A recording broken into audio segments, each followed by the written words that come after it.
My name is Jim Halbeisen. I'm Director of Research for Growers Mineral Corp. And at our annual meeting this year, we are doing podcasts with several of our district managers from various areas of the country. And they're talking about their own farm operations and their customers' farm operations.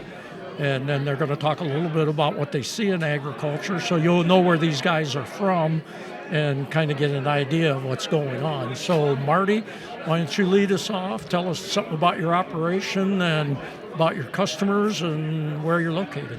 I'm located in southwest Indiana. That's about an hour from the Ohio River, just a little bit northeast of Evansville. Got a cow-calf operation of my own. I direct market all of my beef directly to customers off the farm. I grass finish all of my cows. I don't feed grain at all. I don't medicate, don't vaccinate, don't use veterinarians, and have got far less health problems now with the growers program than we had years ago. My dad brings that up once in a while. It's kind of nice to have him around yet. He's 84 years old now, but he's still out there kicking, still moving cattle for me. I got him on rotational grazing, and he's always out there on the gator moving things around. Once in a while, he'll just come up and say, hey, we haven't had a problem with pink eye in quite some time.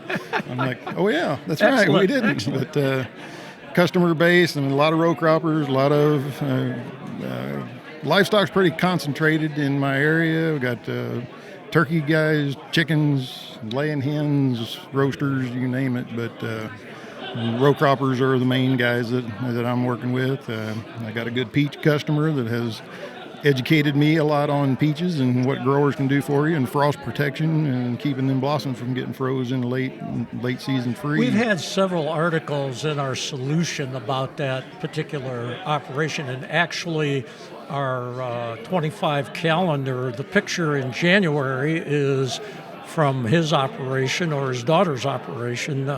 You want to expand on him a little bit? That'd be great. He came to us at the Farm Machinery Show in Louisville.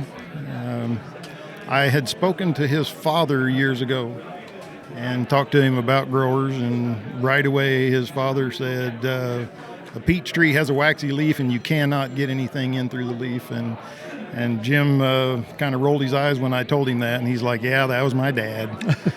But he got on board with us, and that first season he had about half the rate that I would have liked to have seen him have, but went through a 23 degree or around 23 degrees for almost a 12-hour duration, 2 days in a row. And he said it should have been toast. There should not have been anything there. And the next day he was a pretty grumpy guy to talk to, but a couple days later he started saying, hey, I'm still seeing some good buds out here. And he took a full crop off of there that year. And excellent. He ain't looked back since. He said he's a grower's customer for life. That's what we like to hear. So, Jerry, I'm going to open up with you, and you tell us a little bit about yourself, where you're at.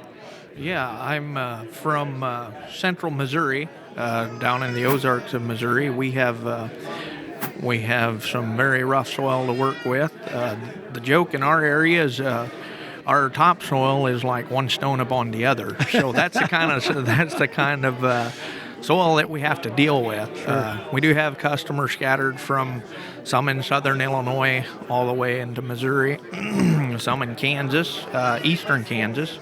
So, we hit a broad range of people. We've got some with grapes, taking a freeze, like Marty said. They take a freeze quite well and still have a crop left over at the end of the season. So we do see a lot of that happening. We've also got greenhouse growers. Here at the annual meeting, they've been talking about this greenhouse. It's using fish fertilizer with very little fertilizer in it, and it's amazing what can happen when you get into those situations, because when you get your base saturation of calcium where it needs to be, an available source of calcium, we went to the grow pots, added calcium and biochar, if you will, and have used very little growers and have extended their shelf life over double. Good. Just by doing those couple things together. Sure. You're going to ask me about biochar, the biochar that needs to be used is a biochar that's created in a vacuum environment. You need to know what the feedstock is, which needs to be a wood-based biochar, and created in a very high heat situation. We need to see it well above 1200 degrees when it's made, so all the organic molecules get burned off, so we don't have any of that left over. Now we have a high carbon product as biochar. Going a little deeper, we need to see it at about 80% carbon, and we like to have close to 1,000 parts per million of active carbon when we take it to a test lab. Gotcha. So biochar is very helpful used correctly, but coupled together with the growers program, we can take things to a completely new level that we haven't seen before.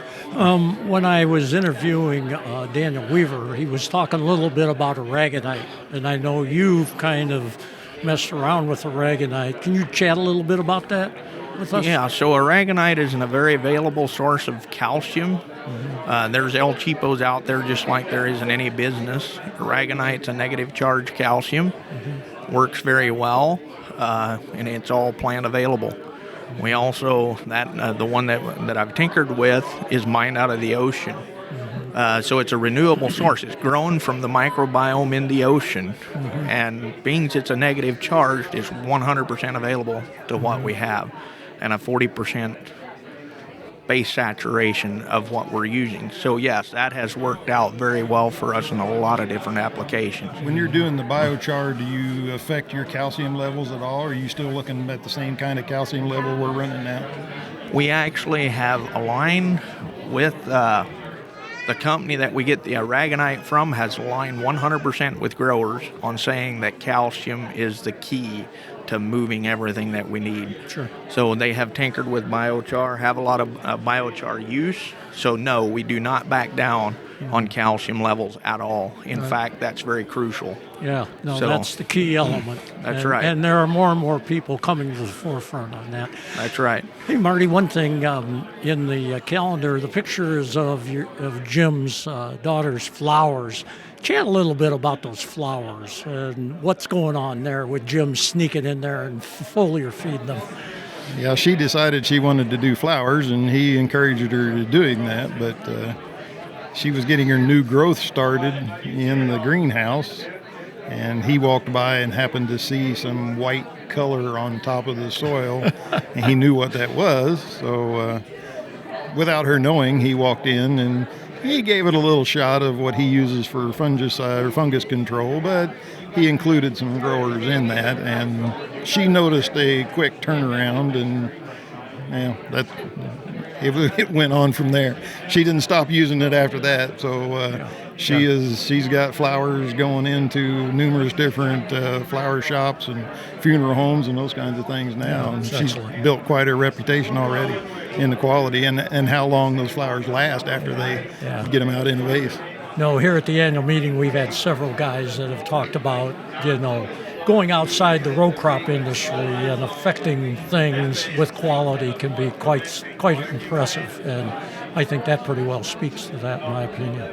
So, but the peaches have been an excellent thing for us to look at, I'll tell you. Well, and just like Jerry mentioned, the shelf life and the quality, some of the early peaches they said he called them junk peaches because they were the clean. He used to throw away almost 80% and said now he's marketing 90%. I love it. Thank you, gentlemen. Appreciate it. Thank you. This podcast has been brought to you by Growers Mineral. Please visit growersmineral.com.